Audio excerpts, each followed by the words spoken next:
प्रिय भक्तों नमस्कार।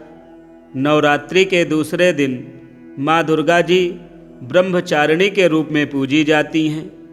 ऐसा कहा जाता है भगवान शिव को पति के रूप में पाने के लिए माँ ब्रह्मचारिणी ने घोर तपस्या की थी।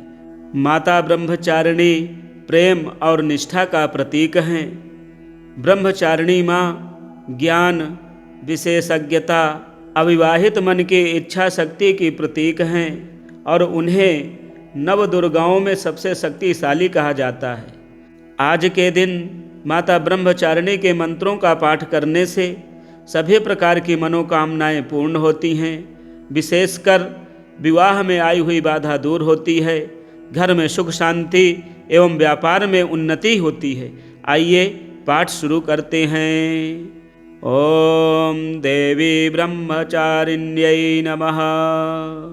दधाना करपद्माभ्याम् अक्षमाला कमण्डलो देवी प्रसीदतु मयि ब्रह्मचारिण्यनुत्तमा।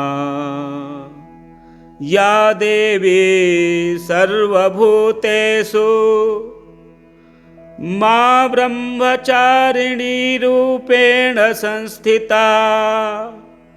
नमस्तस्यै नमस्तस्यै नमस्तस्यै नमो नमः। वन्दे वाञ्छितलाभाय चन्द्रार्धकृतशेखराम् जपमाला कमण्डलुधरा ब्रह्मचारिणी शुभाम्। गौरवर्णा स्वाधिष्ठानस्थिता द्वितीय दुर्गा त्रिनेत्राम्। धवलपरिधाना ब्रह्मरूपा पुष्पालङ्कारभूषिताम्। परमवन्दना पल्लवाधराम् कान्तकपोलापीन पयोधरां कमनीया। लावण्यं स्मेरमुखी निम्ननाभिनितम्बनीम्। तपश्चारिणी त्वं हि तापत्रयनिवारणीं। ब्रह्मरूपधरा ब्रह्मचारिणी प्रणमाम्यहम्। शङ्करप्रिया त्वं हि भुक्तिमुक्तिदायिनी। शान्तिदा ज्ञानदा ब्रह्मचारिणी प्रणमाम्यहम्। त्रिपुरा मे हृदयं पातु, ललाटे पातु शङ्करभामिनी। अपर्णा सदा पातु नेत्रो, अर्धरी च कपोलो।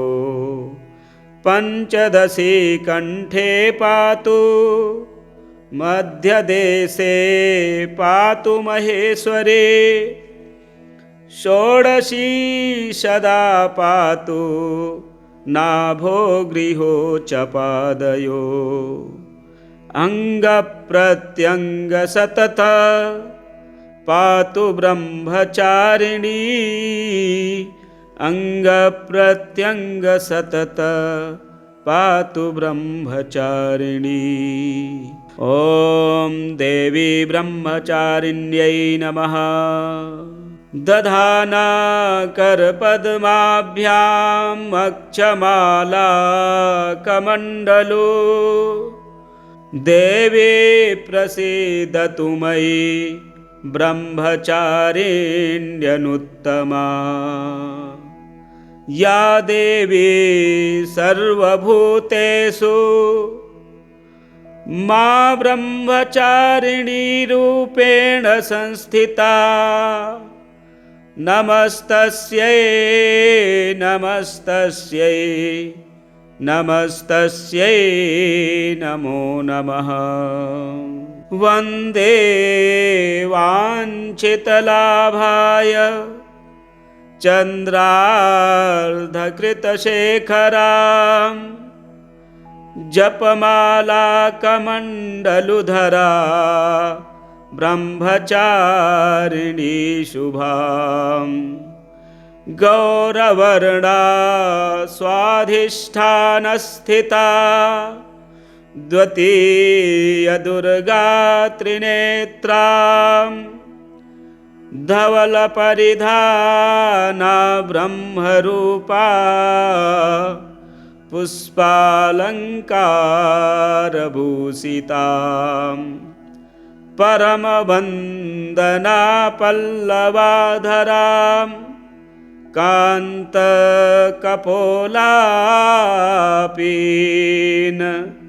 पयोधरां कमनीया लावण्यं स्मेरमुखी निम्ननाभिनीतं वनीं तपश्चारिणी त्वं हि तापत्रयनिवारणीं ब्रह्मरूपधरा ब्रह्मचारिणी प्रणमाम्यहम् शङ्करप्रिया त्वं हि भुक्तिमुक्तिदायिनी शान्तिदा ज्ञानदा ब्रह्मचारिणी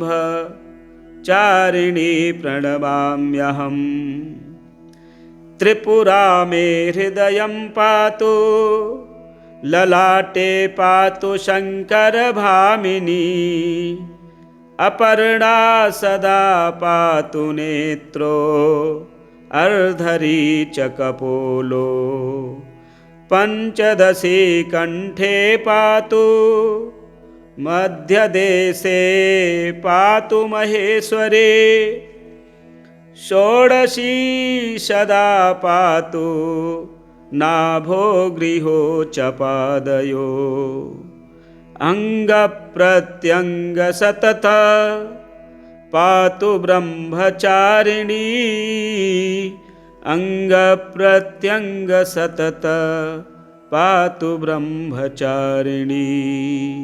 ॐ देवी ब्रह्मचारिण्यै नमः। दधाना करपद्माभ्याम् अक्षमाला कमण्डलो देवी प्रसीदतु मयि ब्रह्मचारिण्यनुत्तमा या देवी सर्वभूतेषु मा ब्रह्मचारिणी रूपेण संस्थिता नमस्तस्यै नमस्तस्यै नमस्तस्यै नमो नमः। वन्दे वाञ्छितलाभाय चन्द्रार्धकृतशेखरां जपमालाकमण्डलुधरा ब्रह्मचारिणी शुभां गौरवर्णा स्वाधिष्ठानस्थिता द्वितीयदुर्गा त्रिनेत्रां धवलपरिधाना ब्रह्मरूपा पुष्पालङ्कारभूषितां परमवन्दना पल्लवाधरां कान्तकपोलापीन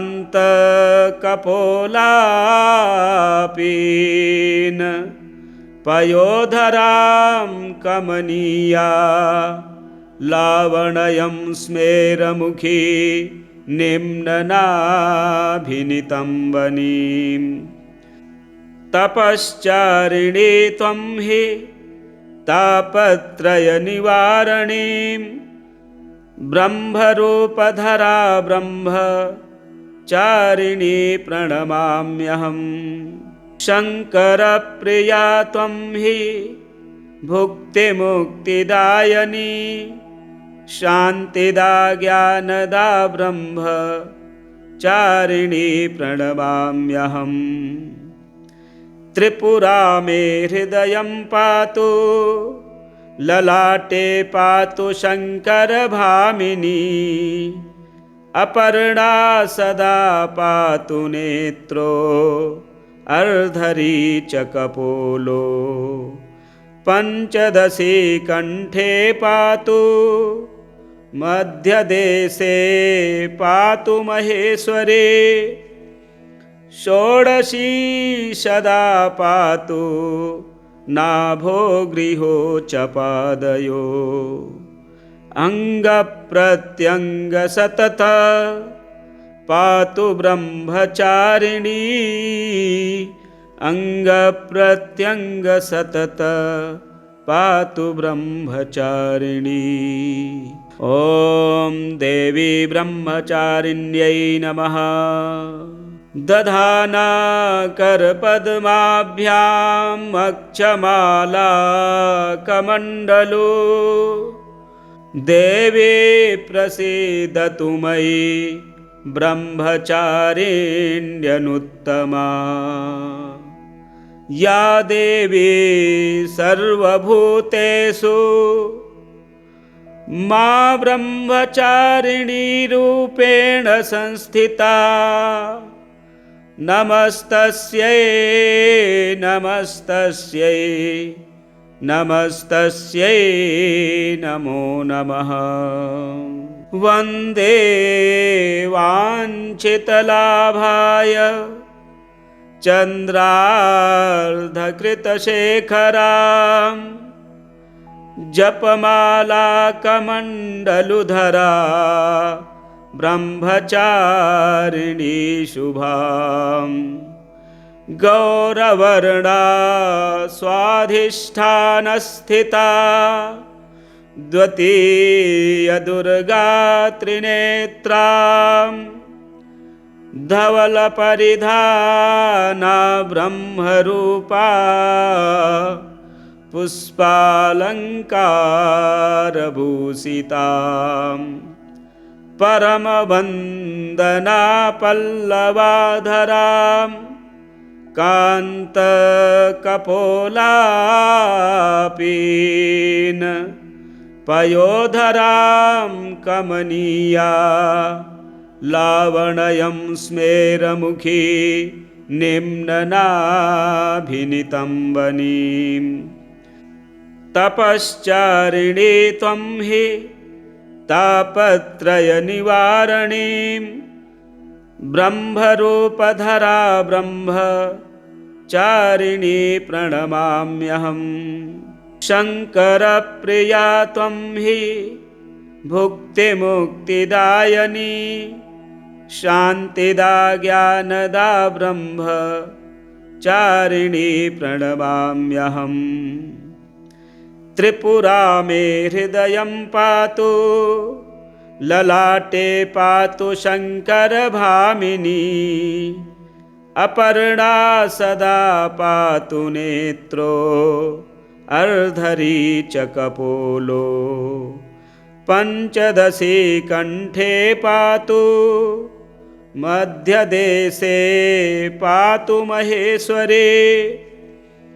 षोडशी सदा पातु, नाभो गृहो च पादयो। अङ्गप्रत्यङ्ग सतत पातु ब्रह्मचारिणी। अङ्गप्रत्यङ्ग सतत पातु ब्रह्मचारिणी। ॐ देवी ब्रह्मचारिण्यै नमः।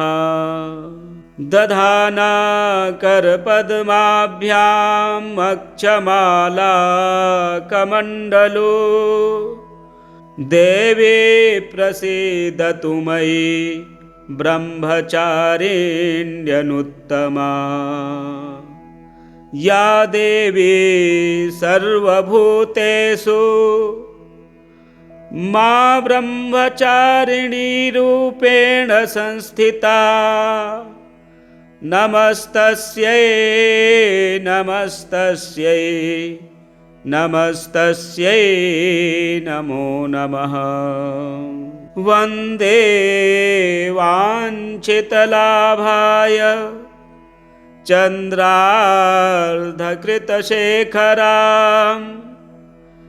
जपमालाकमण्डलुधरा ब्रह्मचारिणी शुभां गौरवर्णा स्वाधिष्ठानस्थिता द्वितीयदुर्गा त्रिनेत्रां धवलपरिधाना ब्रह्मरूपा पुष्पालङ्कारभूषितां परमवन्दना पल्लवाधरां कान्तकपोलापीन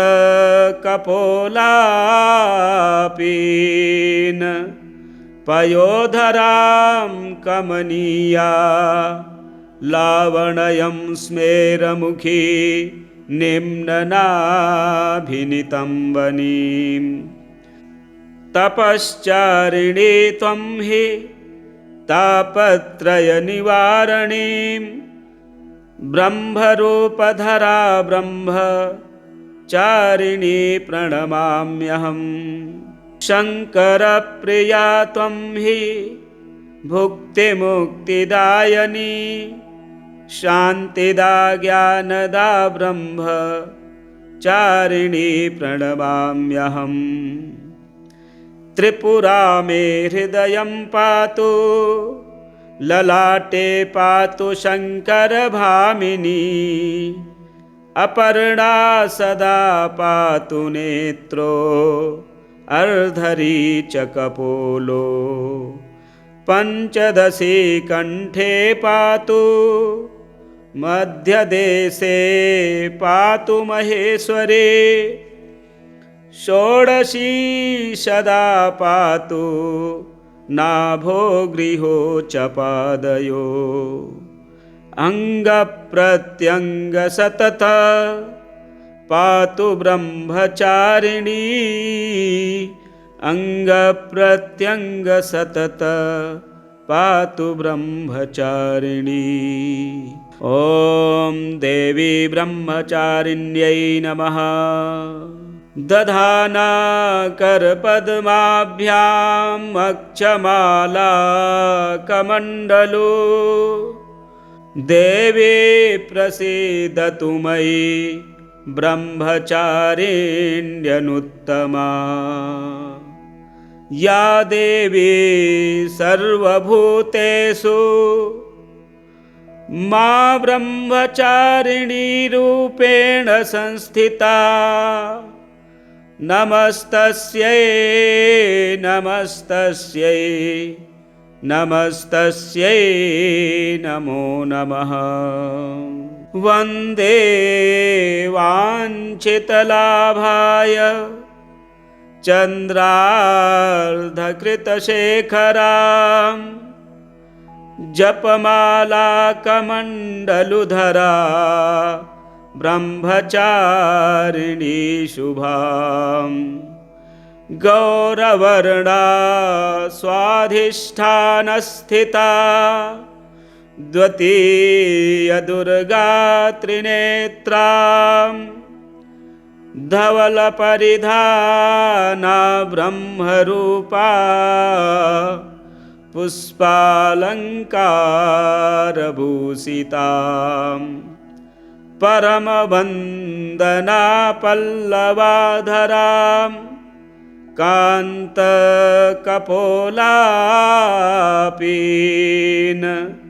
पयोधरां कमनीया लावण्यं स्मेरमुखी निम्ननाभिनीतं वनीं तपश्चारिणी त्वं हि तापत्रयनिवारणीं ब्रह्मरूपधरा ब्रह्मचारिणी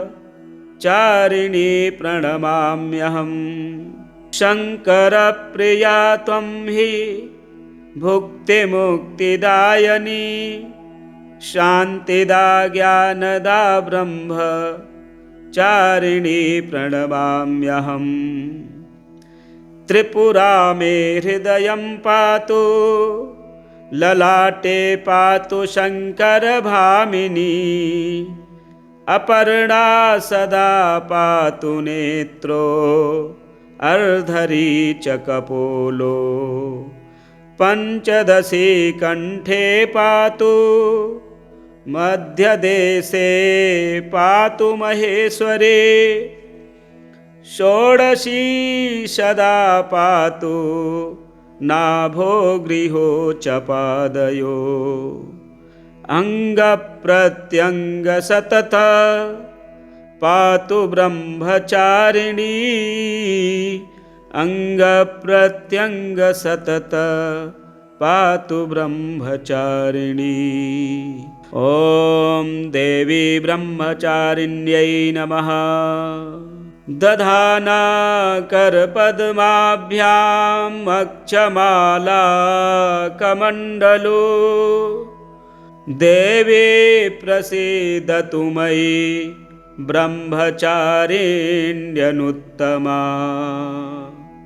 या देवी सर्वभूतेषु मा ब्रह्मचारिणी रूपेण संस्थिता, नमस्तस्यै नमस्तस्यै नमस्तस्यै नमो नमः।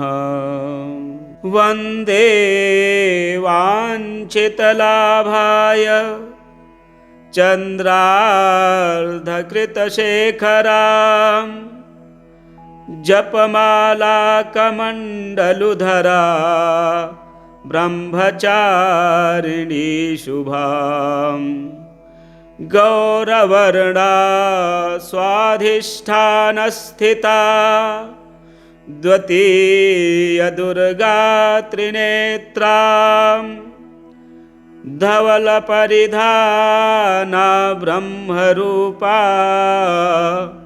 पुष्पालङ्कारभूषितां, परमवन्दना पल्लवाधरां, कान्तकपोलापीन पयोधरां कमनीया, लावण्यं स्मेरमुखी निम्ननाभिनितम्बनीं, तपश्चारिणी त्वं हि तापत्रयनिवारणीं, ब्रह्मरूपधरा ब्रह्मचारिणी प्रणमाम्यहम्। शङ्करप्रिया त्वं हि भुक्तिमुक्तिदायिनी, शान्तिदा ज्ञानदा ब्रह्मचारिणी प्रणमाम्यहम्। त्रिपुरा मे हृदयं पातु, ललाटे पातु शङ्करभामिनी, अपर्णा सदा पातु नेत्रो, अर्धरी च कपोलो, पञ्चदशी कण्ठे पातु, मध्यदेशे पातु महेश्वरी, षोडशी सदा पातु, नाभो गृहो च पादयो, अङ्गप्रत्यङ्ग सतत पातु ब्रह्मचारिणी, अङ्गप्रत्यङ्ग सतत पातु ब्रह्मचारिणी। ॐ देवी ब्रह्मचारिण्यै नमः। दधाना करपद्माभ्याम् अक्षमाला कमण्डलो, देवी प्रसीदतु मयि ब्रह्मचारिण्यनुत्तमा। या देवी सर्वभूतेषु मा ब्रह्मचारिणी रूपेण संस्थिता, नमस्तस्यै नमस्तस्यै नमस्तस्यै नमो नमः। वन्दे वाञ्छितलाभाय चन्द्रार्धकृतशेखरां जपमालाकमण्डलुधरा ब्रह्मचारिणी शुभाम् गौरवर्णा स्वाधिष्ठानस्थिता द्वितीयदुर्गा त्रिनेत्रां धवलपरिधाना ब्रह्मरूपा पुष्पालङ्कारभूषितां परमवन्दना पल्लवाधरां कान्तकपोलापीन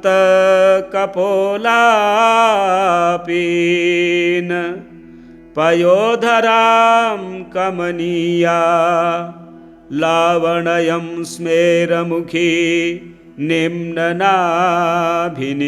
वनीं तपश्चारिणी त्वं हि तापत्रयनिवारणीं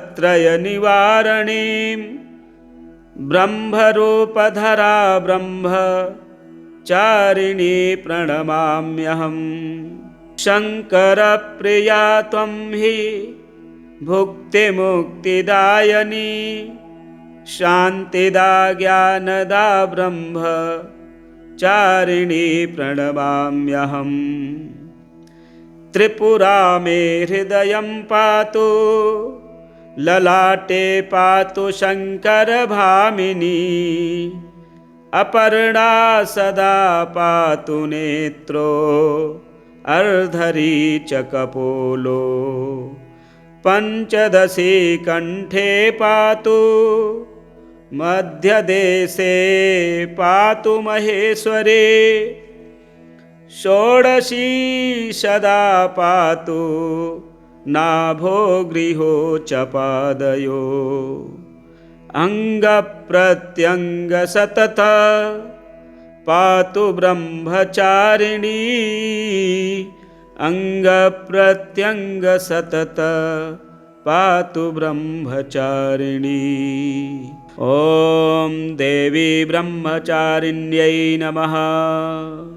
दधाना करपद्माभ्याम् अक्षमाला कमण्डलो देवी प्रसीदतु मयि ब्रह्मचारिण्यनुत्तमा या देवी सर्वभूतेषु मा ब्रह्मचारिणी रूपेण संस्थिता नमस्तस्यै नमस्तस्यै नमस्तस्यै नमो नमः। वन्दे वाञ्छितलाभाय चन्द्रार्धकृतशेखरां जपमालाकमण्डलुधरा ब्रह्मचारिणी शुभां गौरवर्णा स्वाधिष्ठानस्थिता द्वितीयदुर्गा त्रिनेत्रां धवलपरिधाना ब्रह्मरूपा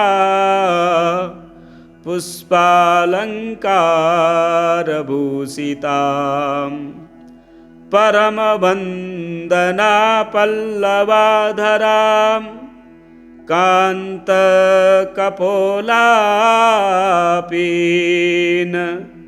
पयोधरां कमनीया लावण्यं स्मेरमुखी निम्ननाभिनीतं वनीं तपश्चारिणी त्वं हि तापत्रयनिवारणीं ब्रह्मरूपधरा ब्रह्मचारिणी प्रणमाम्यहम् शङ्करप्रिया त्वं हि भुक्तिमुक्तिदायिनी शान्तिदा ज्ञानदा ब्रह्मचारिणी प्रणमाम्यहम् त्रिपुरा मे हृदयं पातु, ललाटे पातु शङ्करभामिनी, अपर्णा सदा पातु नेत्रो, अर्धरी च कपोलो, पञ्चदशी कण्ठे पातु, मध्यदेशे पातु महेश्वरी, षोडशी सदा पातु, नाभो गृहो च पादयो, अङ्गप्रत्यङ्ग सतत पातु ब्रह्मचारिणी, अङ्गप्रत्यङ्ग सतत पातु ब्रह्मचारिणी। ॐ देवी ब्रह्मचारिण्यै नमः। दधाना करपद्माभ्याम् अक्षमाला कमण्डलो, देवी प्रसीदतु मयि ब्रह्मचारिण्यनुत्तमा, या देवी सर्वभूतेषु मा ब्रह्मचारिणी रूपेण संस्थिता, नमस्तस्यै नमस्तस्यै नमस्तस्यै नमो नमः। वन्दे वाञ्छितलाभाय चन्द्रार्धकृतशेखरां, जपमाला कमण्डलुधरा ब्रह्मचारिणी शुभां, गौरवर्णा स्वाधिष्ठानस्थिता, द्वितीयदुर्गा त्रिनेत्रां, धवलपरिधाना ब्रह्मरूपा, पुष्पालङ्कारभूषितां, परमवन्दना पल्लवाधरां, कान्तकपोलापीन पयोधरां, कमनीया लावण्यं स्मेरमुखी, निम्ननाभिनितम्बनीं, तपश्चारिणी त्वं हि तापत्रयनिवारणीं, ब्रह्मरूपधरा ब्रह्मचारिणी प्रणमाम्यहम्। शङ्करप्रिया त्वं हि भुक्तिमुक्तिदायिनी, शान्तिदा ज्ञानदा ब्रह्मचारिणी प्रणमाम्यहम्। त्रिपुरा मे हृदयं पातु, ललाटे पातु शङ्करभामिनी, अपर्णा सदा पातु नेत्रो, अर्धरी च कपोलो, पञ्चदशी कण्ठे पातु, मध्यदेशे पातु महेश्वरी, षोडशी सदा पातु, नाभो गृहो च पादयो, अङ्गप्रत्यङ्ग सतत पातु ब्रह्मचारिणी, अङ्गप्रत्यङ्ग सतत पातु ब्रह्मचारिणी। ॐ देवी ब्रह्मचारिण्यै नमः। दधाना करपद्माभ्याम् अक्षमाला कमण्डलो, देवी प्रसीदतु मयि ब्रह्मचारिण्यनुत्तमा, या देवी सर्वभूतेषु मा ब्रह्मचारिणी रूपेण संस्थिता, नमस्तस्यै नमस्तस्यै नमस्तस्यै नमो नमः। वन्दे वाञ्छितलाभाय चन्द्रार्धकृतशेखरां जपमालाकमण्डलुधरा ब्रह्मचारिणी शुभां गौरवर्णा स्वाधिष्ठानस्थिता द्वितीयदुर्गा त्रिनेत्रां धवलपरिधाना ब्रह्मरूपा पुष्पालङ्कारभूषितां परमवन्दना पल्लवाधरां कान्तकपोलापीन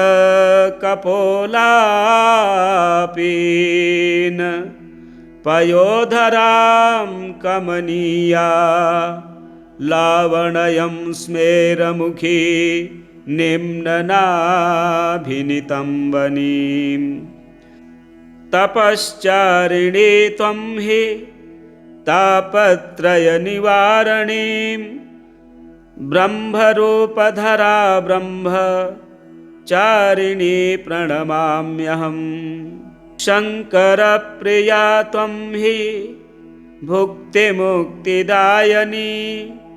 शान्तिदा ज्ञानदा ब्रह्मचारिणी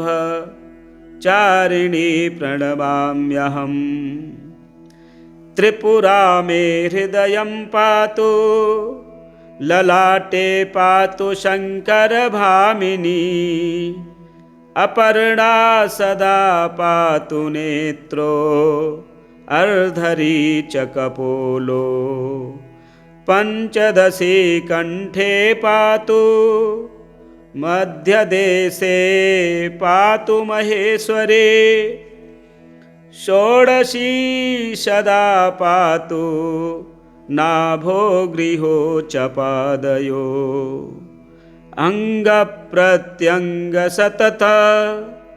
पातु ब्रह्मचारिणी अङ्गप्रत्यङ्गसतत पातु ब्रह्मचारिणी। ओम देवी ब्रह्मचारिण्यै नमः। आज के दिन इन मंत्रों से ब्रह्मचारिणी माता की स्तुति करें, आपके सभी मनोरथ सिद्ध होंगे। और हमारे चैनल में नए हैं तो चैनल को सब्सक्राइब करें, वीडियो शेयर करें, लाइक करें। जय माँ दुर्गे।